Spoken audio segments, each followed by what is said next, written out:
주기도문 하겠습니다. 하늘에 계신 우리 아버지여, 이름이 거룩히 여김을 받으시오며 나라의 임하옵시며 뜻이 하늘에서 이루어진 같이 땅에서도 이루어지이다.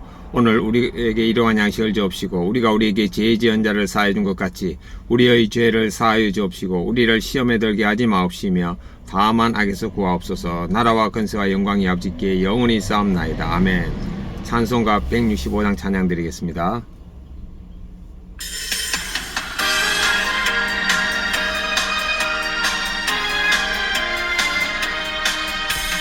주님께 영광, 다시 사신 주님, 사망 권세 모두 이기시었네.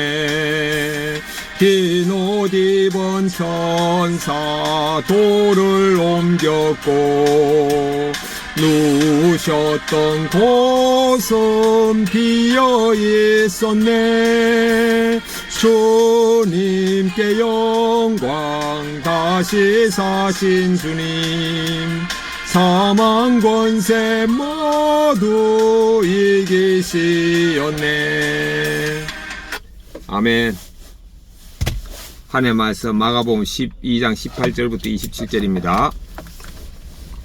부활이 없다는 사두개인들이 예수님께 와서 물어 이르되, 선생님이여, 모세가 우리에게 써주기를 어떤 사람이 형이 자식이 없이 아내를 두고 죽으면 그 동생이 아내를 취하여 형을 위하여 상속자를 세울지니 하였나이다.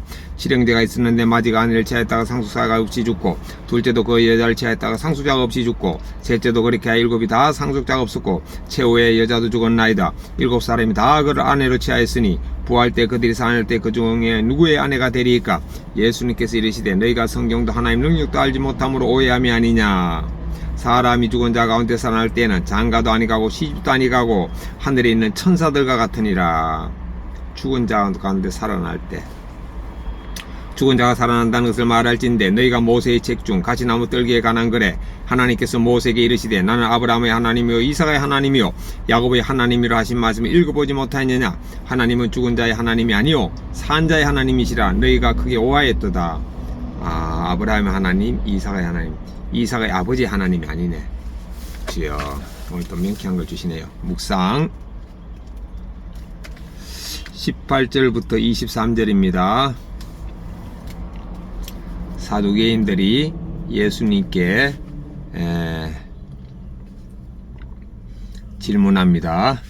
칠형제가 있었는데 마지가 죽으면은 동생들이 형수와 결혼해서 후손을 잇는데, 이렇게 해서 둘째, 셋째부터 해서 칠형제까지 다 죽고 다 형수와 결혼하고 위에 형들이 다 죽어서 형수와 결혼했을 때 나중에 부활 때에 그 누구의 아내가 될 것인가를 묻습니다. 24절부터 25절입니다. 예수님께서 죽은 자 가운데 살아나면은 장가도 가지 않고 시집도 가지 않고 천사들과 같다고 했습니다.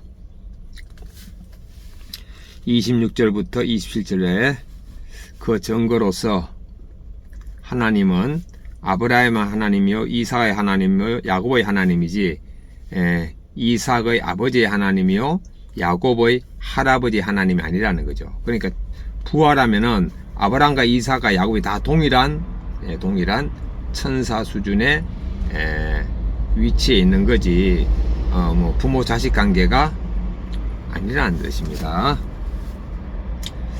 적용하겠습니다. 1.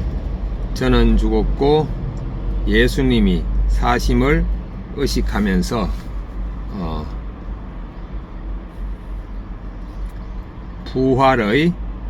부활의 약속과 희망을 주심을 감사하고 찬양하겠습니다. 두 번째, 왼손은 주먹을 쥐고 예수님과 십자가에 못 박았음을 의식하고, 오른손은 주먹을 쥐고 예수님과 함께 있음을, 손잡고 있음을 의식하겠습니다. 세 번째, 큐티 묵상 3회 플러스 핸드폰 차에 두고 기가. 예. 자, 그 다음 본문 해설 보겠습니다. 부활을 믿지 않은 사두개인들이 예수님께 와 묻습니다. 그들은 모세의 율법을 근거로 계대 결혼법을 논하며 아들 없이 죽은 7 형제와 차례로 결혼한 여인의 예를 들어 부활 신앙을 조롱합니다. 부활의 신비를 모른 채 예수님을 곤란에 빠뜨리려고 한 것입니다. 믿음이 없이는 영적 신비를 깨달을 수 없습니다. 나의 무죄한 무능을 인정하며 성령님의 도움을 받아야만 믿음 위에서 천국의 지식을 알 수 있습니다. 나는 성경을 문자적으로 보고 있지 않았습니까? 말씀을 깨닫고자 성령님의 도움을 구합니까?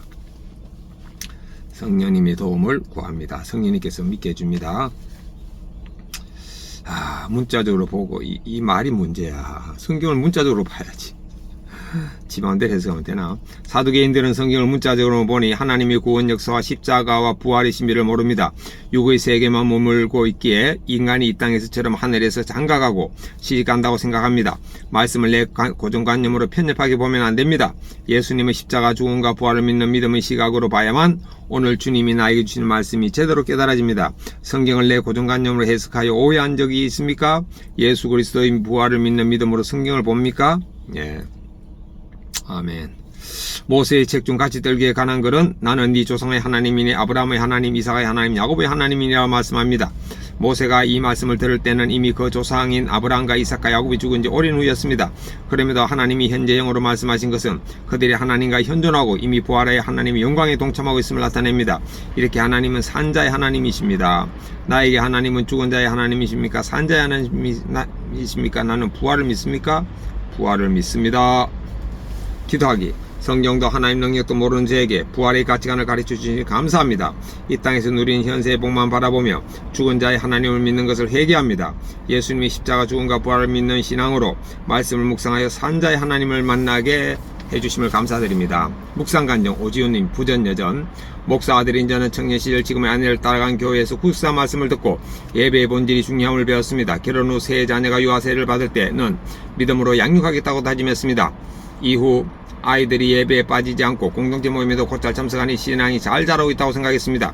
그런데 어느 날 학교에서 진화론을 접한 초등학생 딸이 제게 폭풍 질문을 했습니다. 선악과가 없다면 죄 짓지 않았을 텐데 하나님은 왜 그걸 만드셔서 우리를 힘들게 하시는 거야? 사람이 죽었는데 어떻게 다시 살아나지? 묻는 족족 답을 내줘도 딸은 꼬리에 꼬리를 물며 불신에 담긴 질문을 계속 쏟아냈습니다. 초등학생 딸이. 그러다 하루는 딸이 하나님이지만 또 영광 받으려고 하나님 지만 영광 받으려고 하네라고 말했습니다.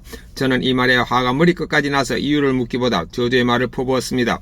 그리고 갑자기 우리 가정의 재앙이 임할 것 같은 두려움에 낙심했습니다. 그런데 오늘 말씀을 묵상하며 성경을 지식적으로 알고 믿지 않아 부활이 없다고 하는 사두개인이 바로 제 힘을 알게 되었습니다. 말씀 보고 예배 잘 드리면 기뻐 복받는다는 기복신앙으로 딸의 불신의 말에 불안했던 것입니다. 돌아보니 저는 아이들이 예배 시간에 떠들면 차가운 눈빛으로 쏘아보며 무서운 분위기를 조성했습니다. 특히 딸이 어릴 때 떼쓰고 울면 턱을 잡고 울지 못하게 하기도 했습니다. 그러면서 예배 드릴 때면 회개가 아닌 자기 연민의 눈물을 흘렸습니다. 딸의 불신은 성경도 하나님 능력도 알지 못하여 오해한 제 삶의 결론입니다. 이제는 죽은 자의 하나님이 아니라 산 자의 하나님을 믿는 믿음으로 삶으로 본을 보이는 아빠가 되길 기도합니다. 적용 1. 아침에 눈 뜨면 큐티책부터 펴고 아침에 묵상한 말씀을 하루 동안 되뇌며 살겠습니다. 적용 2. 퇴근 후 자녀들과 말씀으로 나눌 때 아이들의 질문에 화내지 않고 답하겠습니다. 아멘. 저의 적용을 다시 확인하겠습니다. 적용 1. 저는 죽었고 예수님 사심을 의식하면서 부활의 약속과 희망을 주심을 감사하고 찬양하겠습니다. 누구를? 하나님과 예수님과 성령님을 찬양하겠습니다. 왼손은 주물 쥐고 예수님과 십자가에 못 박혔음을 의식하고 오른손은 주물 쥐고 예수님과 함께 손잡고 있음을 의식하겠습니다. 큐티 묵상 3회 그 다음에 폰 차에 두고 기가하겠습니다. 아멘.